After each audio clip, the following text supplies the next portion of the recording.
বানতলাকে সামনে নিয়ে এসছে। বানতলাকে কেন সামনে নিয়ে এসছে? তার কারণ হচ্ছে দেখাচ্ছে সিপিএম আমলে হয়েছে, তার মানে সিপিএম রেপ করেছে, তাই তৃণমূলও রেপ করবে। সিপিএম যা করবে সেই পদাঙ্ক অনুসরণ তৃণমূল কংগ্রেস করবে। এর চেয়ে দুর্ভাগ্যজনক, লজ্জাজনক আর কিছু হতে পারে না।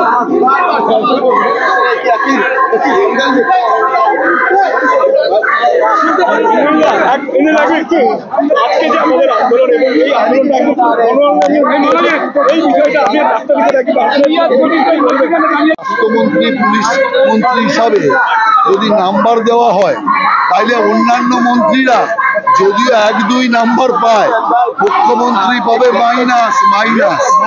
সেই কারণেই আমি বলছি, সব দিক দিয়ে ব্যর্থ মুখ্যমন্ত্রীর গদিতে থাকার নৈতিক কোন অধিকার নেই।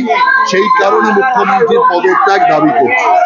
তৃণমূল কংগ্রেস যে মহিলা নির্যাতনকে সমর্থন করে, তার সবচেয়ে বড় প্রমাণ হচ্ছে যে আমাদের দিনহাটার তৃণমূল কংগ্রেসের নেতা উদয়ন গুহ রাজ্যের মন্ত্রী, আর তার সাথে সাথে আমরা কি দেখছি, উদয়ন গুহর সাথে আমরা এখানে কুণাল ঘোষ, এদেরকে দেখছি যারা মহিলাদের এই আন্দোলনকে ছোট করে দেখানোর চেষ্টা করছে।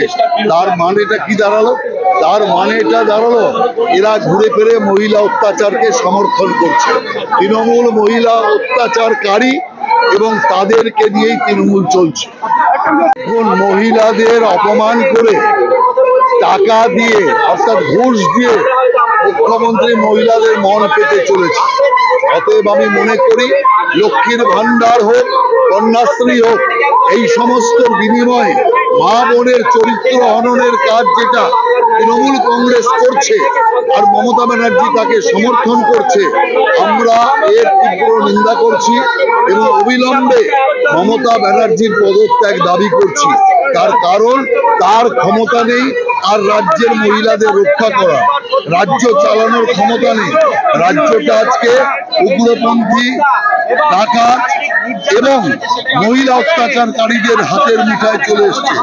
অতএব মমতা ব্যানার্জি তাদের রুখতে পারবে না, কারণ তারাই ওর ভোট দখলের, ভোট লুটের মূল কাণ্ডারি। সেই কারণে তাদের বিরুদ্ধে ব্যবস্থা নেওয়ার ক্ষমতা মমতা ব্যানার্জির নেই। সেই কারণে আমি বলবো অবিলম্বে মমতা ব্যানার্জি পদত্যাগ করুন।